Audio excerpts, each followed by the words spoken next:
PSG just spent €60 million on a teenager from Benfica. Crazy money, right? Except 3 weeks later, he scored a hat-trick, set aside records, and had the entire Champions League watching. His partner? A 25-year-old conductor who's quietly become one of Europe's most press-resistant midfielders. Together, Vitinha and Warren Neves have turned PSG's engine room into something Liga 1 simply can't handle. Let me show you why. Look, we all remember the PSG of old: Messi, Neymar, Mbappe, the holy trinity that was supposed to conquer Europe, but somehow never quite clicked. Fast forward to today, and Luis Enrique has completely flipped the script. No more superstar egos, no more individual brilliance overshadowing the collective. This PSG is built on team chemistry, high pressing, and a midfield that genuinely controls games. And they're winning. The 2024-25 Liga 1 title already secured. But here's what's different. This time, it's not about one player carrying the team. It's about a system, a philosophy. Enrique keeps saying it. The team is the star, and nowhere is that more obvious than in the middle of the park, where two Portuguese magicians are pulling the strings. When Dembele won the 2025 Ballon d'Or with Vitinha on the podium, it sent a message. PSG's collective is producing world-class individual performances. The environment these two operate in, it's elite, and they're thriving on it. Let's start with Vitinha, 25 years old, vice-captain, and extended until 2029. This guy has become the heartbeat of everything PSG does. If you watch them play, really watch them, you'll notice Vitinha is always in the right spot. Whether it's dropping between centre-backs to start the build-up or floating into pockets between the lines to receive under pressure. His job? Simple on paper, incredibly difficult in practice. Set the tempo, progress the ball, and make sure PSG never loses control. He's press-resistant in a way that makes opposition midfielders look silly. They come flying in, and he's already shifted the ball to his next target with one touch. The numbers back this up. According to FBref scouting data, Vitinha sits in the 95th to 98th percentile for progressive passes among midfielders in Europe's top leagues. That's elite company. He's also crushing it in progressive carries and shot-creating actions. These aren't just stats, they're proof that he's constantly moving PSG forward, constantly creating danger. And this isn't just domestic stuff. During PSG's Champions League run last season, The Guardian highlighted Vitinha as the deep conductor, the guy who made everything tick even when the stats were highest. Luis Enrique didn't hold back either, calling him the perfect midfielder in multiple interviews. When your manager is that complimentary, especially a perfectionist like Enrique, you know you're doing something special. Watch him play and you'll see why. Close control in tight spaces, third-man runs, one-touch combinations that leave defenders chasing shadows. Vitinha is the kind of player who makes football look easy because he's always 2 steps ahead mentally. Now, let's talk about the new kid. Warren Neves arrived from Benfica in August 2020 for €60 million, with another €10 million in potential add-ons. For a 19-year-old, that is massive money. But PSG wasn't taking a punt. They knew exactly what they were getting. And Neves, he made sure everyone knew it too. In his first 2 Liga 1 games, he grabbed 4 assists. 4! That broke Neymar's record for most assists in a player's first 2 matches. Neymar, let that sink in. Then, on August 30th, 2020, he went and scored a hat-trick against Toulouse in a 6-3 thriller. A midfielder, a teenager, 3 goals.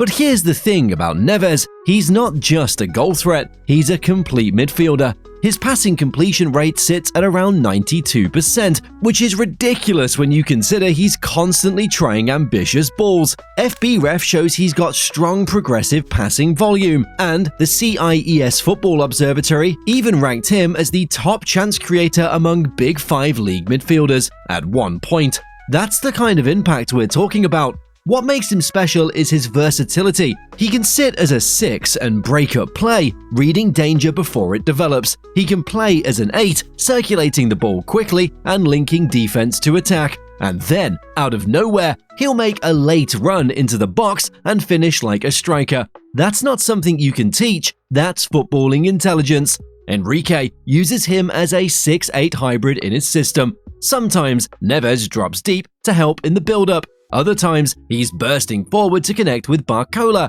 Dembele, or whoever's leading the line. It's this flexibility that makes PSG so hard to defend against. You can't just mark Neves out of the game because he'll pop up somewhere else and hurt you.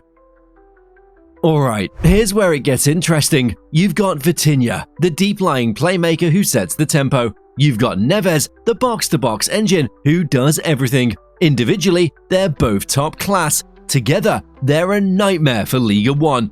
PSG under Enrique typically lines up in a 4-3-3, but it's fluid. In possession, it morphs into something closer to a 3-2-4-1, with the fullbacks pushing high and the midfielders creating overloads. Vitinha and Neves often form that central two in possession, the guys who connect defense to attack, while also providing security if the ball is lost. When PSG has the ball, here's how it works. Vitinha orchestrates. He's receiving under pressure, switching play, finding the diagonal passes that unlock defenses. His progressive passing volume is off the charts because he's constantly looking to move PSG forward.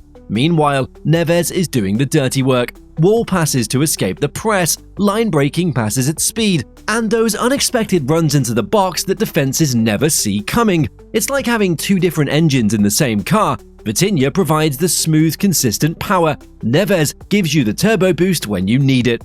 Defensively, they're just as important. PSG under Enrique press high and aggressively, and the midfield is where that press gets organized. Vitinha angles his runs to cut passing lanes. Neves hunts second balls like his life depends on it. Together, they can press central areas and force opponents wide, where PSG's fullbacks and wingers can apply even more pressure. Even when PSG played Liverpool in the Champions League, a match they did eventually lose on penalties, tactical analysis at Coach's Voice noted how PSG controlled possession and territory for large stretches. That control starts in midfield. That's Vitinha and Neves doing their thing. The beauty of this partnership is the balance. Vitinha rarely loses the ball. Neves takes more risks but has the quality to pull them off. When one pushes, the other covers. When one drops, the other advances. It's synchronized chaos, and Liga 1 teams simply don't have the midfield quality to match it. Let's get into the hard data for a second, because this is where PSG's dominance becomes undeniable. Team-wise, PSG cruised to the 2024-25 Liga 1 title. Their record speaks for itself. But it's not just about winning, it's about how they're winning. PSG consistently dominates possession, creates more chances, and suffocates opponents in their own half. That starts with midfield control. Individually, Vitinha's FB Ref scouting report shows he's in the elite percentiles for progressive passes, 95th to 98th, progressive carries, and shot-creating actions across both Liga 1 and Champions League matches. These aren't flukes. Match after match, he's the guy moving PSG forward. Neves, meanwhile, is keeping a 92% pass completion rate while constantly attempting progressive passes. That combination of accuracy and ambition is rare. Then you add his CIES recognition as a top chance creator, plus his hat-trick heroics against Toulouse, and you've got a player who impacts games in multiple ways. Let's talk specifics. Against Liverpool in the Champions League, PSG didn't win, but they controlled the match for long periods. Coach's Voice broke down how PSG's midfield setup allowed them to dominate territory even against one of Europe's best pressing teams. That's the platform Vitinha and Neves provide. In Liga 1, where PSG faced team after team sitting in low blocks, this duo found ways to break them down. Whether it was Vitinha's switches of play stretching defenses or Neves' late runs catching defenders sleeping, PSG always had answers. The Guardian's deep dive into PSG's Champions League campaign specifically highlighted Vitinha as the conductor from deep, the guy who made everything else possible. That's not hyperbole, that's tactical reality. When you combine their individual brilliance with how well they complement each other, you get a midfield that starves opponents of possession, accelerates PSG's attacks, and provides defensive cover when needed. That's why shutting down Liga 1 isn't just hype, it's what's actually happening. Beyond the stats and tactics, there are some pretty cool stories here. João Neves setting that assist record in his first 2 games, surpassing Neymar, is the kind of thing that builds legends. Imagine being 19, showing up to one of the biggest clubs in the world and immediately proving that you belong at that level. That takes confidence. Vitinha's journey is different, but equally compelling. When he first joined PSG, there were doubts. Could he handle the pressure? Was he physical enough? Fast forward to now, and he's vice-captain, extended through 2029, and being called perfect by his manager. That's a redemption arc right there. And then there's the 2025 Ballon d'Or buzz. Dembele won it, but Vitinha finished on the podium. That's recognition on the biggest stage. It shows the level PSG players are performing at isn't just domestic dominance, it's world class. Luis Enrique's constant praise of his team, always deflecting individual accolades and emphasizing the collective, has created a culture where players thrive. Both Vitinha and Neves have bought into that. They're not trying to be stars, they're trying to win. And that mentality, it's why PSG feels different from the Galactico era. Alright, let's be real for a second. No duo is unstoppable. So, what could derail this? First, injuries. Football is brutal that way. In late September 2025, reports confirmed Neves was among several PSG players dealing with fitness issues. When you're playing in Liga 1, the Champions League, domestic cups, and international matches, the fixture congestion is insane. One bad injury, and suddenly, that perfect midfield balance is disrupted. Second, tactical adjustments. Liga 1 teams aren't just going to roll over forever. Some are already trying to sit in 5-4-1 low blocks, packing the middle and daring PSG to break them down. Others are using aggressive man-oriented pressing to disrupt the build-up before Vitinha and Neves can get on the ball.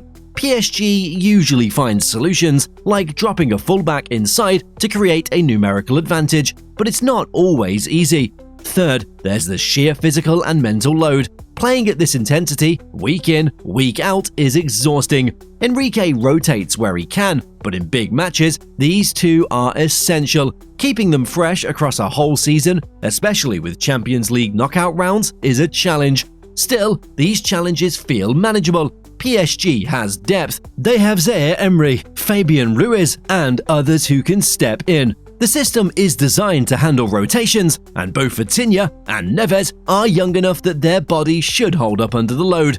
So, let's bring it all together. Why will Vitinha and João Neves shut down Liga 1? 3 reasons. Number 1. Control. Their combined ability to progress the ball, resist pressure, and dominate possession, it means PSG has territorial advantage. Opponents spend entire matches chasing the ball. That's exhausting and demoralizing. 2. Chance creation. Neves' elite chance creation metrics, plus Vitinha's ability to find pockets and deliver killer passes, means PSG creates high-quality chances every single game. Even when teams park the bus, this duo finds cracks. And thirdly, system fit.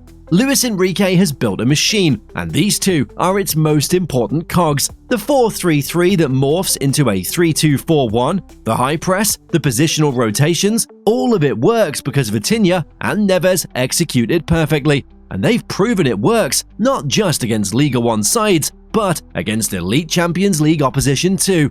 Liga 1 simply doesn't have the midfield quality to match them. Monaco might have moments, Marseille might have bursts, but over 38 games, week in, week out, no other team can live with PSG's midfield control. This isn't arrogance, it's pattern recognition. The data backs it, the tactical analysis backs it, the results, they back it too.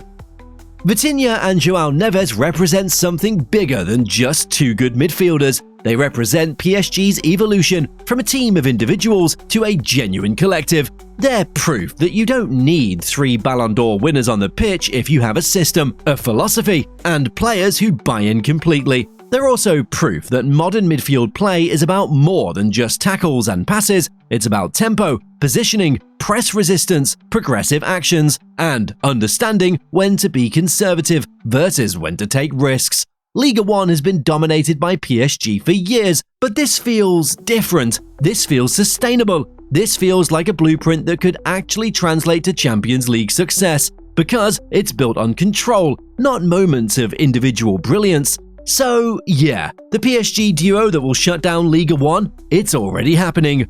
Alright, your turn. Which duo in Europe right now beats Vitinha and João Neves? Rice and Odegaard? Rodri and De Bruyne? Drop your picks in the comments. And here's a harder one. Which Ligue 1 team has the best chance of actually stopping them? Monaco? Marseille? Someone else? Tell me why. Last one. Where do you see João Neves in 5 years? Playing as a 6, as a free-roaming 8, or somewhere else entirely? Let's debate. Drop your thoughts below, and I'll see you in the next one.